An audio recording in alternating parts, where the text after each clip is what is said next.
Քիչ առաջ կառավարության նիստում ընդունվեց 2025 թվականի կառավարության գործունեության արդյունքների մասին զեկույցը եւ ես ուզում եմ ձեզ ներկայացնել այդ զեկույցի կարճ նախաբանը եւ 1-2 մեկնաբանություն։ Իսկ զեկույցը հետեւյալն է, նախաբանը 2025 թվականը Հայաստանի անկախությունից ի վեր առաջին օրացուցային տարին է, երբ Հայաստանի եւ Ադրբեջանի միջև փոխհրաձգության հետևանքով զոհեր կամ վիրավորներ չեն եղել։ Հայաստանի Հանրապետության եւ Ադրբեջանի Հանրապետության միջև 2025 թվականի օգոստոսի 8-ին խաղաղություն է հաստատվել։ 2025 թվականը անկախությունից ի վեր առաջին տարին է, երբ Հայաստանի Հանրապետությունից Հայաստանի քաղաքացիների արտագաղթը վերափոխվել է ներգաղթով։ Արձանագրվել է բարձր տնտեսական աճ 7.2%,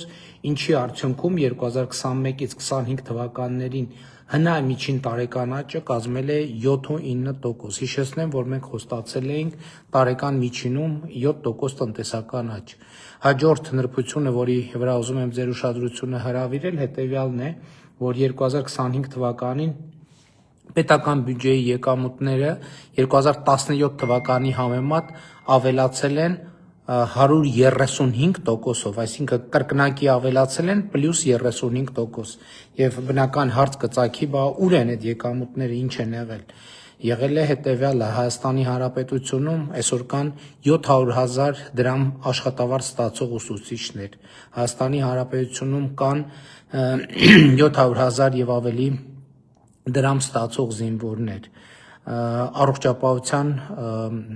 ֆինանսավորումն է էականորեն ավելացել, կրթության ֆինանսավորումը, գիտության ֆինանսավորումը, գիտության ոլորտում ընդհանուր մինչև 300%-ի աշխատավարձերի ավելացում է տեղի ունեցել, բայց այսօր ընդամենը զեկույցի նախաբանն է ուզում ներկայացնել եւ արձանագրել, որ առաջիկայում 2025 թվականի գործունեության զեկույցի մասին խոսելու առիթներ թերևս էլի կունենանք եւ այս եւ բազմաթիվ այլ փաստերի մասին լրացուցիչ կխոսենք։ Լավ եղեք։ Հավանիր տեսանյութը եւ բաժանորդագրվիր նորությունները բաց չթողնելու համար։